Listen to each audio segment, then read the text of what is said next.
Hi Andrew, it's great to catch up. So over the past 4 years, I've moved up to take over the CEO role in our military software company. And through that time, I've deliberately applied the course concepts from the AGSM leadership course, and through that, I've crafted a reliable and comfortable method of leading our company. And I now see myself as a much more flexible leader.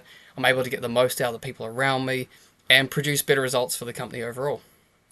So there's 4 areas that I believe I've developed most significantly that I'd like to share with you. And firstly, I believe I've become a much more flexible leader, specifically through growing my ability to lead cross-culturally. And I've actioned that through learning as much as possible about the local context that I step into. And I've used Hofstede's onion model, which I revise and update with each fresh interaction with the same culture. And this helped me to avoid premature conclusions about the people I work with. The impact this has had through being able to lead a cross-cultural team, I'm able to incorporate local agents, international partners, and this has helped us enhance our understanding of user needs, create better alignment of our software development through our product management team, and there's been 3 key results. So we have a much more competitive product, we have a much more smoother user experience, and ultimately we generate larger sales for each new customer. So through developing my cross-cultural leadership, I've enhanced my ability to help my team navigate novel situations with more purpose and confidence. The second skill set I've developed is respectful inquiry and the use of the point tool. So one of my biggest concerns as a leader has been my ability to employ relational leadership tools. And to help navigate this, I've focused on using respectful inquiry and the point tool.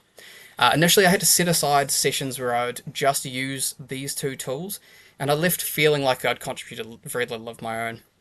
Eventually, their use became more natural and to the point where I would use these without thinking. And recently, I actually checked the notes from a planning session that we had and found that my use of the point tool was reflected in the notes, and this is where I knew I'd achieved some real growth.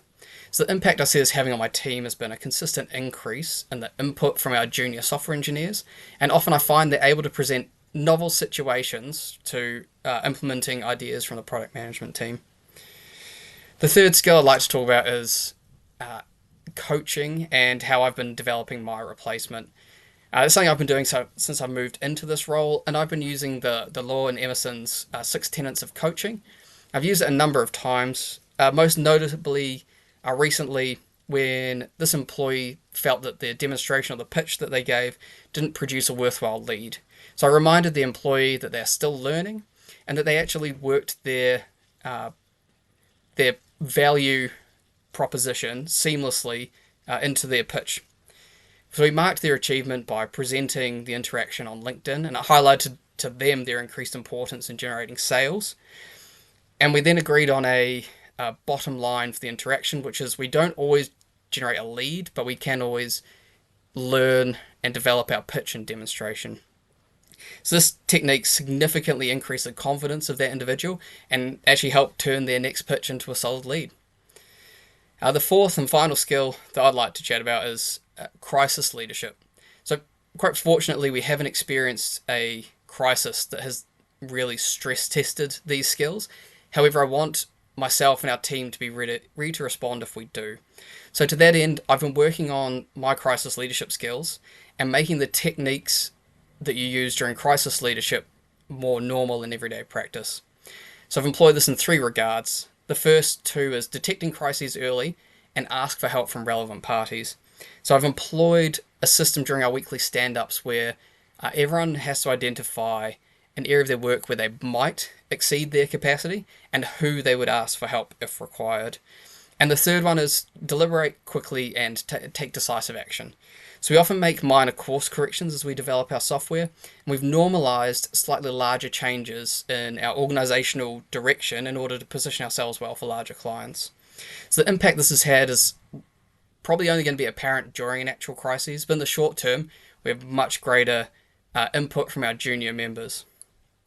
So overall, I see myself now as a leader who can work with different cultures, get the most out of those around me, and ensure that all of our efforts are best aligned to the company strategy.